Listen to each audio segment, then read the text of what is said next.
Halo sahabat pengusaha, berjumpa lagi dalam acara Titik Nol. Membongkar rahasia sukses pengusaha bersama saya Yusja Yusman dan Om Eri. Bintang pengusaha kali ini adalah seorang owner atau founder dari Pecel Lele Lela dan owner Horestik.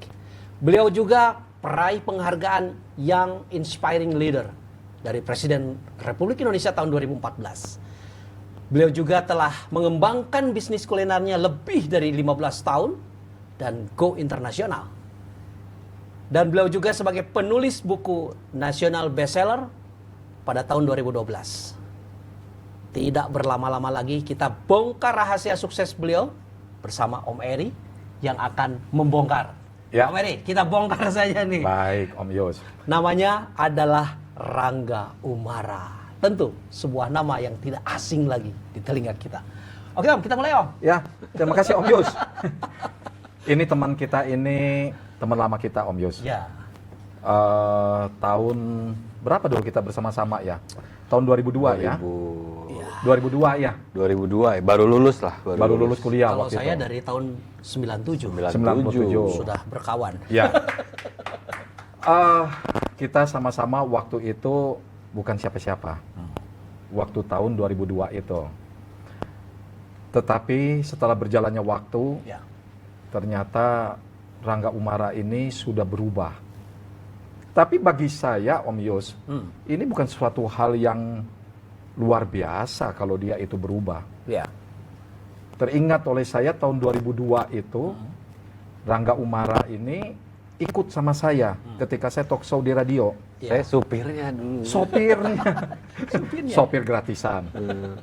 Jadi Rangga Umara ini waktu itu bilang ke saya, Pak, boleh saya nyopirin mobil Bapak? Saya ingin kenal sama narasumber. Saya ingin belajar dari mereka, Pak. Ya. Nah, itulah. Jadi kalau misalnya Rangga Umara ini sekarang ini menjadi orang hebat, itu karena satu proses yang panjang. Ya. Bayangkan berapa tahun waktu itu Rangga hanya mencari ilmu, kemudian ilmu yang dia dapatkan itu barulah diaplikasikan. Jadi wajar kalau sekiranya usahanya Rangga ini cepat sekali berkembang. Oke, sekarang kita masuk kepada kita bongkar. Bongkar rahasia Karena ini sukses. ada rahasia ini yang tidak pernah diceritakan oleh seorang Rangga. Ya. Dia selalu bilang bahwa bisnisnya berawal dari 3 juta. Tapi nggak pernah dia cerita bahwa 3 juta itu dipakai untuk apa. Saya belum pernah dengar itu. Nah, di sinilah kita bongkar. Ya. Rangga harus di sini mensedekahkan ilmu tersebut. Ya. Ilmu tersebut sangat bermanfaat untuk orang banyak. Siap. Terutama untuk sahabat-sahabat kita yang ingin memulai berbisnis, idenya bagus, tapi modal nggak ada. Dan susah bergerak. Susah bergerak. Siap ya? Siap. Dibongkar ya? Bongkar nih. Siap. Oke, terima kasih Rangga.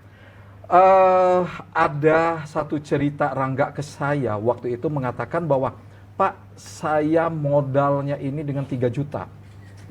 3 juta itu saya pakai untuk mencari mitra usaha. Tolong dong diceritain oleh Rangga lah. Masa saya yang harus cerita? Gitu. Ya. Gimana Om? Gimana? Jadi gini, Pak Satria, Pak Kang Ius ya. Ini dulu. Om Eri. Oh, Eri. kalau Bapak ketua nyebutnya Om Eri, Gak rela Om ya Yus. dipanggil Bapak. Ah. Rambutnya masih hitam bro. Masih hitam. Ya dulu, ya saya ini apa namanya terinspirasi juga sama Om Eri ini dulu ya. Wah hebat banget lah. Dulu tuh bisa talk show di semua radio, temen-temennya tuh pengusaha-pengusaha hebat ya di Bandung. Ya.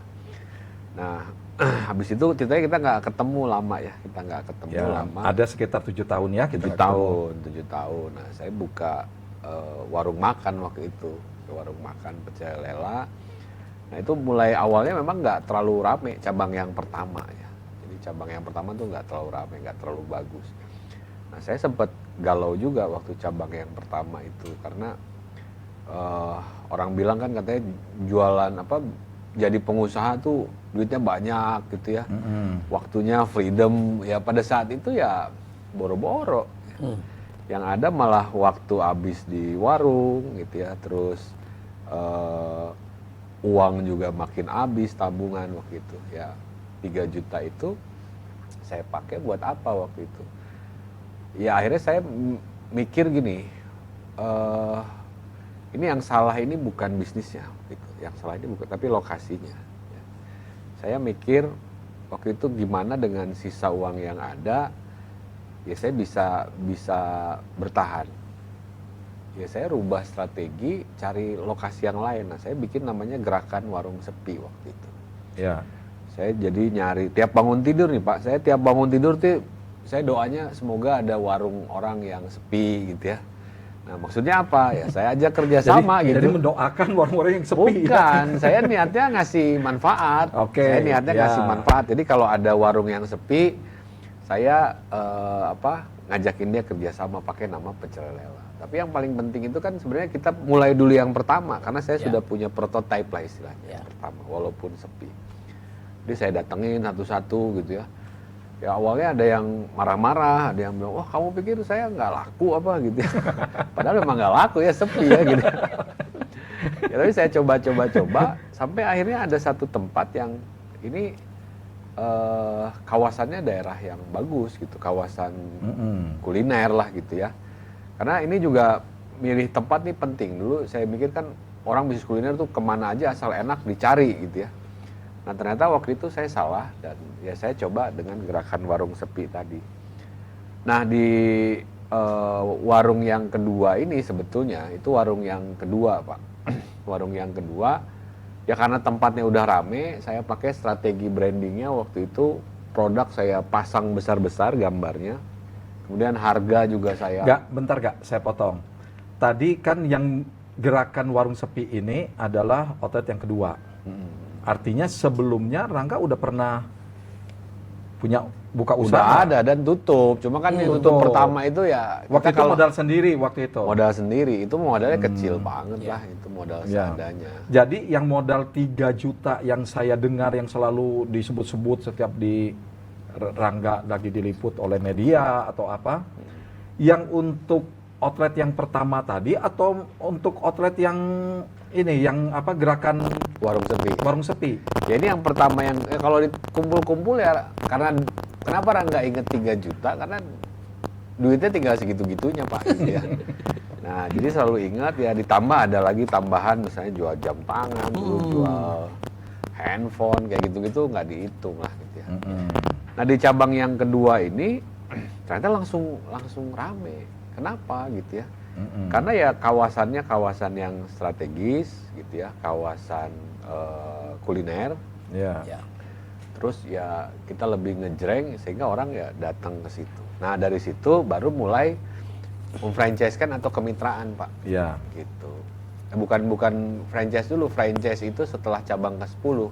Tapi lebih kemitraan, orang joinan gitu ya, terus bagi hasil kayak gitu.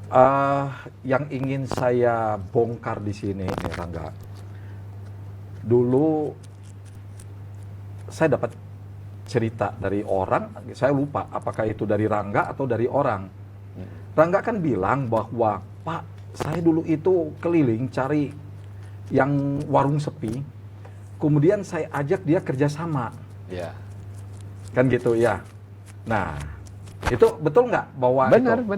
Terus apa yang Rangga katakan dengan orang yang punya warung yang sepi itu? Ya, saya bilangnya ya pasti pertama perkenalan dulu ya. Nama saya Rangga, saya dari Pecel Lela nih, saya kasih lihat foto-fotonya gitu ya. Dan niat saya di kesini mau ngajakin kerjasama gitu ya. Nah, nanti kita branding ulang konsepnya dari semuanya saya yang ngerjain. Terus kita sistemnya bagi hasil aja. Ada yang sistemnya bagi hasil, ada yang modelnya setoran, jadi setoran fix gitu. Pokoknya saya terima tiap bulan 1 juta bersih gitu. Ada yang 2 juta bersih gitu, kayak gitu. Ya ini yang pertama aja yang tadi itu kita batasin. Yang pertama ya setoran, jadi modelnya setoran. Awalnya dia nggak mau Pak. Awalnya tuh dia nggak mau, aduh nggak mau lah saya kalau kerjasama gitu ribet gitu.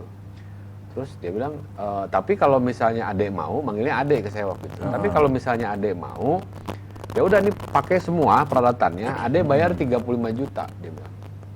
Dia nyuruh saya bayar 35 juta. Padahal modal punya waktu itu pegang duit cuma 3 juta. Cuma 3 juta. Jauh lah ke 35 ya. Jauh, saya nego aja. Nah, gini Ah. aja waktu itu Pak Haji kan namanya Pak Haji. Iya. Gini aja Pak Haji, gimana kalau kita jalan dulu ya. Nanti setelah jalan saya bayar sampai nyicil 35 juta itu ke Pak. Nggak apa-apa. Nah, untungnya waktu saat itu ada yang nguping di balik tembok, Bu Haji yang nguping. Iya. Nah, Bu Haji Bu ini Haji ini istrinya istrinya Bapak Pak Haji. tadi. Ya mungkin karena apa? Pemilik karena juga artinya Iya. ya Bu Haji ini ya. karena nggak kelar-kelar akhirnya dia keluar tuh. Keluar, udah gini aja deh, model setoran aja deh. Model setoran, saya tanya berapa kira-kira setorannya Bu Haji. Ya, mungkin dia juga udah pusing ya, dia juga udah Iya. tempatnya udah mau ini, dia nombok terus.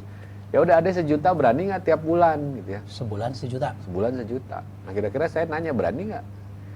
Sebulan 1 juta gitu ya, tapi tempatnya bagus, sudah rame gitu ya. Modelnya semi permanen waktu itu. Iya. Akhirnya saya ambil waktu itu. Dan Lebih murah ya? Lebih murah kalau kita itu. Dari Lebih- tawaran Pak Haji 35 5 ya. juta iya. Kalau Pak Haji kan pengennya ya udah, tapi kalau si ibu 1 juta sebulan tapi boleh dipakai peralatannya. Gitu. Ya udah. akhirnya Luasnya dari situ. kira-kira berapa lah?